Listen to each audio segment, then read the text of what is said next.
This is Lance! Joke lang, it's Jaya.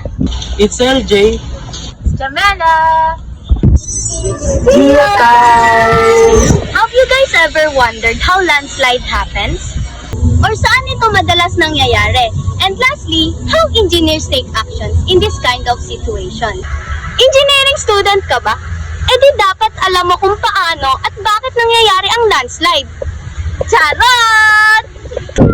Engineers, do you know what is the deadliest and largest landslide here in the Philippines?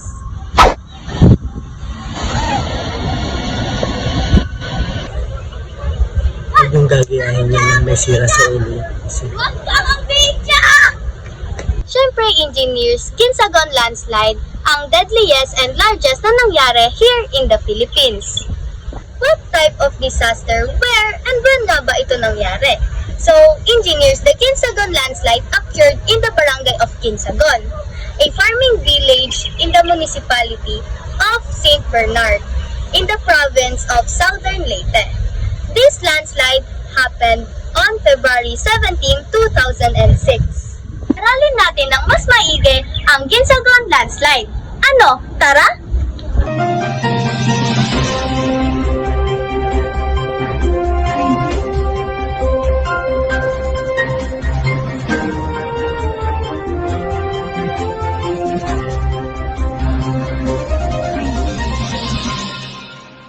In the small village of Kinsagon, St. Bernard, Southern Leyte, a tragedy struck when the mountainside of Mount Canabag suddenly collapsed. According to the DENR, Kinsagon possessed all three major factors of a landslide: a weak bedrock integrity, a steep slope, and heavy rainfalls. The rocks in the area are badly broken or fragmented, which are then prone to weathering and erosion. Constant rainfalls could make water seep into the fractures of the rock mass and cause a landslide. The DENR added, the rock mass consisted of sheared and brecciated volcanic, sedimentary, and volcanistic rocks, fragile materials prone to failure. For 2 weeks, Leyte endured relentless rain, nearly 1,200 millimeters between February 4 and February 14, worsened by the La Niña phenomenon. On February 17, a minor earthquake measuring 2.6 from the Richter scale struck. Though small, it was enough to trigger a massive collapse, sending sludge and rocks thundering down the slopes. Within minutes, the whole village was buried. Reports on the death toll vary from 1,126 to over 1,800.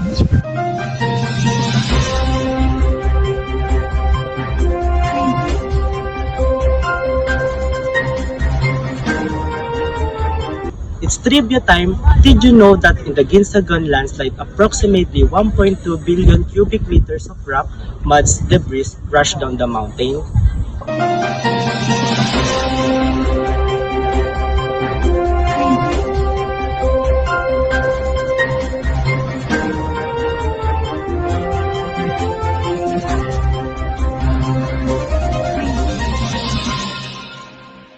Experts says prevention is possible. Strict enforcement against deforestation is vital, as removing vegetation leaves slopes vulnerable to erosion. Communities in high-risk zones must be relocated to safer areas, and engineering solutions are just as important. Reforestation strengthens the slopes, while drainage system divert rainwater to prevent soil saturation. Slope stabilization through retaining walls and terracing can reduce collapse risk. Finally, the establishment of early warning systems is crucial.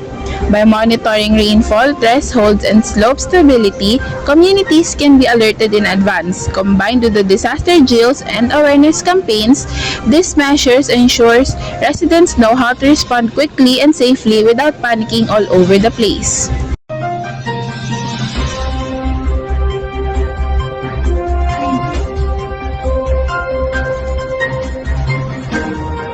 Ano nga ba ang mga pwedeng dahilan kung bakit nagkakaroon ng landslide? Una, ang malakas na pag-ulan. Ang sobrang pag-uulan ay dahilan kung bakit lumalambot ang lupa. Dahil sa sobrang pag-ulan, bumibigat at lumuluwag ang lupa na dahilan kung bakit nagkakaroon ng landslide. Pangalawa, ang lindol.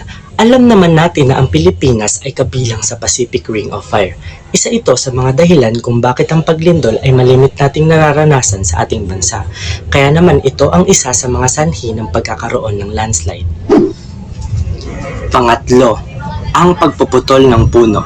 Isa sa pinakamahalaga ang pananatili ng puno sa mga kabundukan dahil ito ay mayroong mga malalaking ugat na humahawak sa lupa upang ito ay hindi gumuho. The Ginsagon tragedy is a stark reminder of nature power and the vulnerability of communities near fault lines. While greenery has covered Mount Canabag, the sorrow remains deeply felt by survivors and the nation. The disaster permanent transformed disaster risk reduction and hazard mapping in the Philippines, serving as a blueprint for a safer future to ensure such a tragedy never happens again. Before you go, remember, landslides can happen in an instant, but being prepared saves lives.